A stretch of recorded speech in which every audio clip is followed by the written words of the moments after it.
पीछे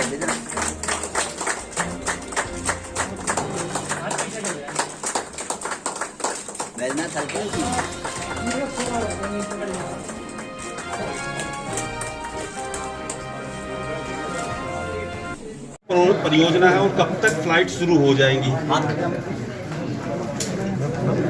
देखिए, प्रथम चरण में परियोजना जैसा कि अभी क्रिस्टोफर चेयरमैन ने अपने प्रेजेंटेशन में बताया लगभग 4,500 करोड़ की है।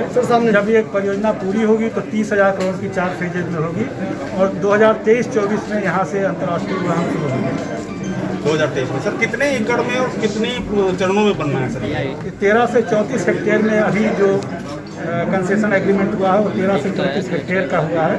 ये 4 चरणों में बनना है। फेज 1 का काम अभी शुरू हो रहा है और जैसे जैसे ट्रैफिक डिमांड आएगी अगले फेजेस का काम शुरू होगा। सर क्या रेशियो रहेगा नाइल का और यूनिक का सर कंसेशनल एग्रीमेंट हो? नहीं, लैंड हमारी नाइल की इक्विटी है, लैंड इक्विटी है नाइल की, बाकी पीपीपी प्रोजेक्ट है और उसमें निर्माण का सारा खर्चा ज्यूरिख इंटरनेशनल एयरपोर्ट और यमुना इंटरनेशनल एयरपोर्ट जो उसकी कंपनी जो भारत में बनाई गई है, कॉर्पोरेट की गई है, उसके द्वारा किया जाएगा। सर रेशियो क्या रहेगा, कितने परसेंट यूपी गवर्नमेंट करेगा, कितना ये अथॉरिटी करेगा सर? कितना नोएडा इंटरनेशनल एयरपोर्ट लिमिटेड, उसमें 4 स्टेक होल्डर्स हैं। उत्तर प्रदेश सरकार का 37.5% है, 37.5, नोएडा अथॉरिटी का 37.5 है, ग्रेटर नोएडा अथॉरिटी का 12.5% है और यमुना अथॉरिटी का 12.5% है। 4 स्टेक होल्डर्स हैं।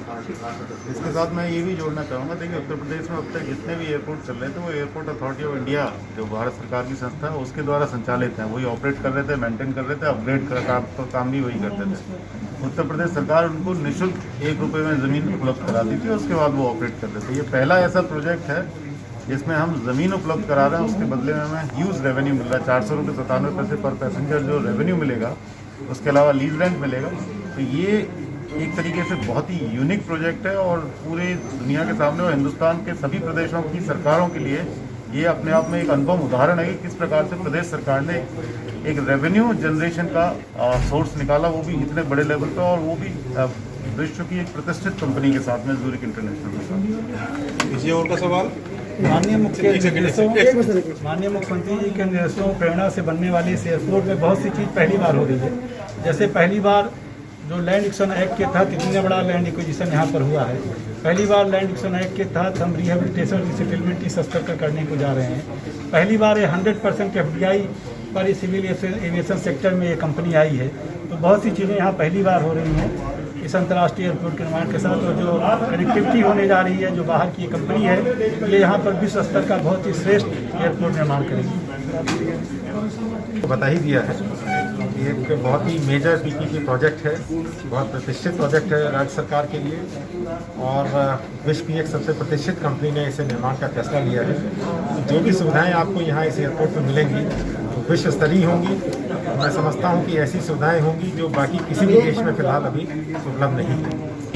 और अभी तक हम लोग का जो भी यहाँ तक कार्रवाई हुई है वो बिल्कुल टाइमलाइन के हिसाब से हुई है और आगे एयरपोर्ट को संचालित करने की कार्रवाई भी हम लोग बिल्कुल टाइमलाइन के हिसाब से करेंगे। सर इंडस्ट्री पे कितना फर्क पड़ेगा, क्योंकि प्राधिकरण है, औद्योगिक विकास प्राधिकरण इंडस्ट्री के लिए बनाए गए हैं कि जिस समय कोविड भी चल रहा था उस समय भी, क्योंकि एयरपोर्ट का प्लान फाइनल लास्ट ईयर ही हो गया था, तो काफ़ी ज़्यादा डिमांड यहाँ पे है। बहुत सारे इंडस्ट्रियल प्लॉट्स अभी भी यमुना एक्सप्रेसवे अथॉरिटी ने अलॉट किए हैं और बहुत ज़्यादा एक्साइटमेंट है।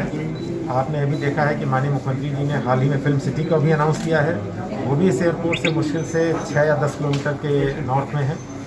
तो यहाँ जो भी इकोनॉमिक एक्टिविटी है उसके लिए कैटलिस्ट के रूप में एयरपोर्ट एक फंक्शन करेगा और उसके संकेत हम लोग अभी से मिलने शुरू होंगे। सर कनेक्टिविटी के लिए क्या रहेगा प्लान अभी आगे? कनेक्टिविटी के लिए कई परियोजनाओं पर काम चल रहा है। हम चाह रहे हैं कि मेट्रो की भी कनेक्टिविटी हो, एक्सप्रेस हाईवे वाली कनेक्टिविटी भी हो, सेंट्रल दिल्ली से भी हो, इंदिरा गांधी इंटरनेशनल एयरपोर्ट से भी हो, और बाकी जो भी हमारा कैचमेंट एरिया यहाँ पे है उस सब से इसमें बेहतर कनेक्टिविटी दी जाएगी। कई चीज़ें अभी पाइपलाइन में हैं और जैसे जैसे वो फाइनल होती रहेंगी वैसे वैसे हम लोग आपको। सर क्या अपेक्षा माने कि कब तक पहली उड़ान हो जाएगी? पहली उड़ान 2023-24 में, जैसा कि श्री कृष्ण चेयरमैन ने बताया आपको, वही टाइमलाइन है, उसी के हिसाब से हमें उम्मीद है कि पहली flight उड़ेगी।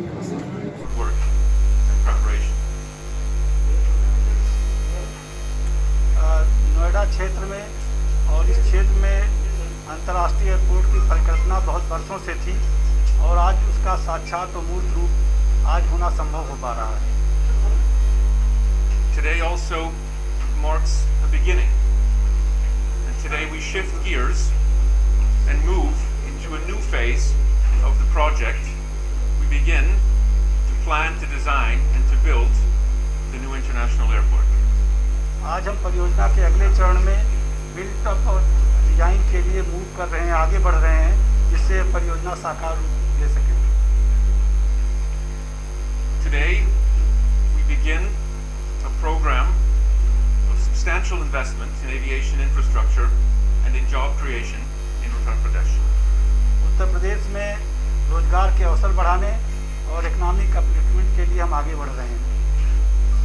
And for Zurich Airport International, and for our partners from the government of UP, today marks the beginning of the next big success story in Indian aviation.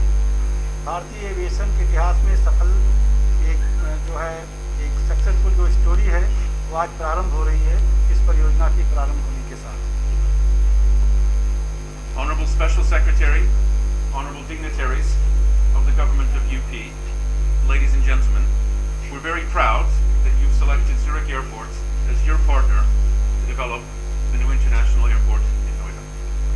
Special dignitaries, प्रमुख सचिव, विशेष सचिव, सभी सीओ साहबान, प्रेस के media बंधु, Zurich international airport को बहुत खुशी है कि उन्हें जो है इस बिड के थ्रू चुना गया है सक्सेसफुल बिडर के रूप में, और वो यहाँ पर इस एयरपोर्ट के निर्माण को आगे बढ़ाने के